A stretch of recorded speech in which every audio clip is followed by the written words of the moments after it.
I've got to give a little bit of background. I was born in a town called Barking in Essex, which is just north of the Thames.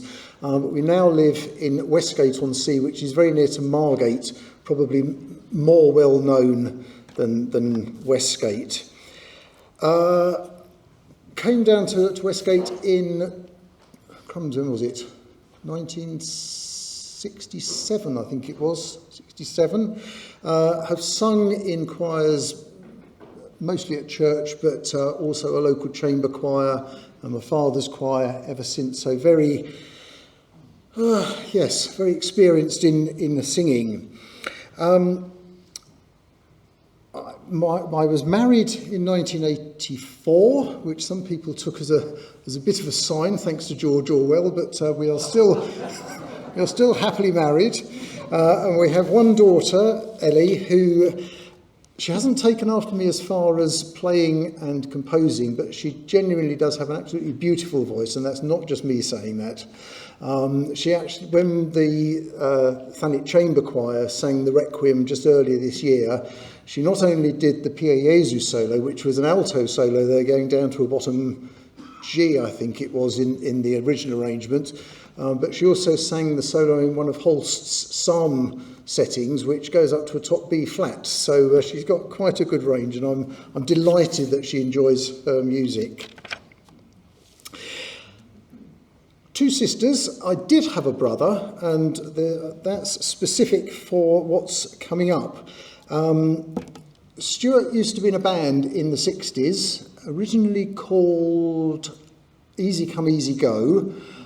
They then changed their name to The Rush, but for those elderly rockers amongst you will know that there's a Canadian band, or was, called Rush, so they had to change their names yet again, and because it was the 60s, they decided on Tinkerbell's Fairy Dust. I was originally told, I am sure, that they changed the name because you couldn't have a band called The Rush doing a song called Lazy Day. But apparently that's not the case, allegedly.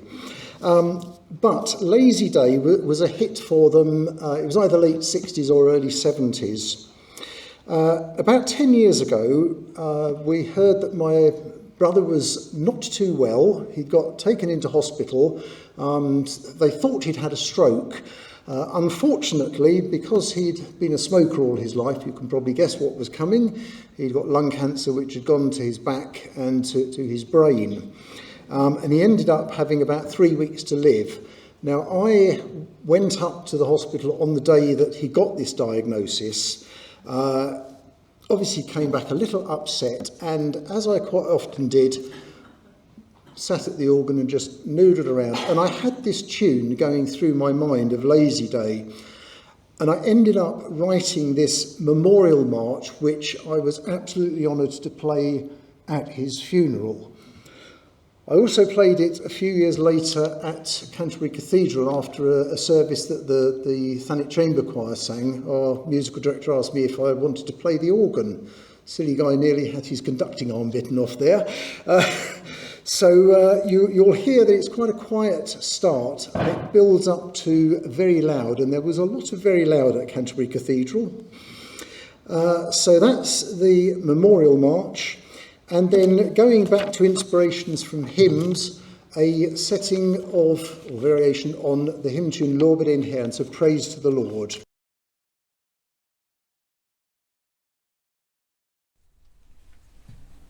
Just so as you know, this is the first line of the tune of the original song.